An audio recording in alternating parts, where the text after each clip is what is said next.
Halo Telkomers, Telkom memiliki visi yaitu menjadi digital telco pilihan utama untuk memajukan masyarakat.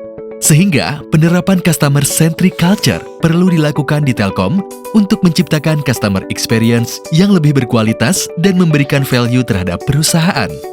Sebelumnya, kita telah membahas langkah awal dalam membangun customer-centric culture melalui transformasi culture.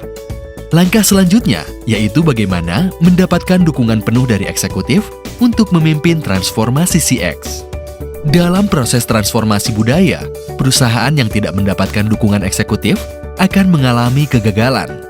Komitmen dukungan para eksekutif sangat penting untuk mewujudkan kesuksesan transformasi budaya. Proses untuk mendapatkan dukungan ini bisa dilakukan dengan menunjukkan tujuan dari transformasi itu sendiri. Dukungan jangka panjang dari eksekutif terhadap transformasi budaya bergantung kepada bagaimana membangun kepercayaan internal perusahaan. Contohnya 3 perusahaan ini, GM, Hewlett-Packard Enterprise, dan Popeyes, yang memiliki success story masing-masing dalam proses transformasi culture.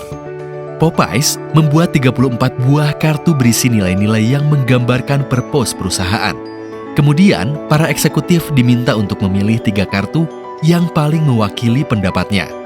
Fleksibilitas seperti ini memungkinkan para eksekutif perusahaan menyusun sendiri cerita purpose-nya secara personal, lalu memastikan apakah cerita tersebut align dengan narasi perusahaan. Perusahaan dapat mencalonkan salah satu pemimpin transformasi. Peran ini sebaiknya diisi oleh CEO.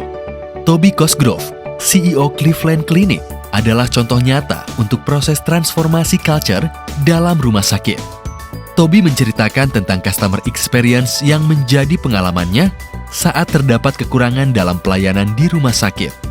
Itu akan dijadikan reminder yang konsisten dan sebagai path dari transformasi. Untuk melihat transformasi budaya, perusahaan membutuhkan eksekutif yang memimpin sepanjang waktu. Bila para eksekutif setuju untuk melakukan dukungan komitmen, dalam proses menuju customer-centric culture, ada 2 hal yang harus dilakukan, yaitu yang pertama, memberi pencerahan sebanyak mungkin seputar pentingnya memiliki customer-centric culture. Bentuknya dapat berupa cerita customer experience yang bagus ataupun customer service perusahaan yang diberikan kepada pelanggan.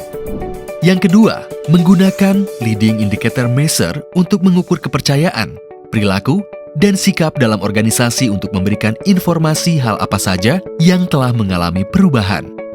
Dibandingkan dengan Net Promoter Score atau Customer Experience Index yang membutuhkan waktu 6 bulan untuk mendapatkan hasil, Leading Indicator Measure dapat memberikan hasil yang lebih cepat dan jelas untuk dilaporkan kepada eksekutif mengenai progres perubahan beliefs, behaviors, and attitude yang telah terjadi. Dalam upaya bertransformasi menjadi digital telecommunication company, Telkom mengimplementasikan strategi bisnis dan operasional perusahaan yang berorientasi kepada pelanggan. Oleh karena itu, perlu diterapkan customer-centric culture ini dalam kinerja sehari-hari. Nah, Telkomers, sekian dulu penjelasan untuk hari ini. Sampai ketemu lagi di materi selanjutnya. See you!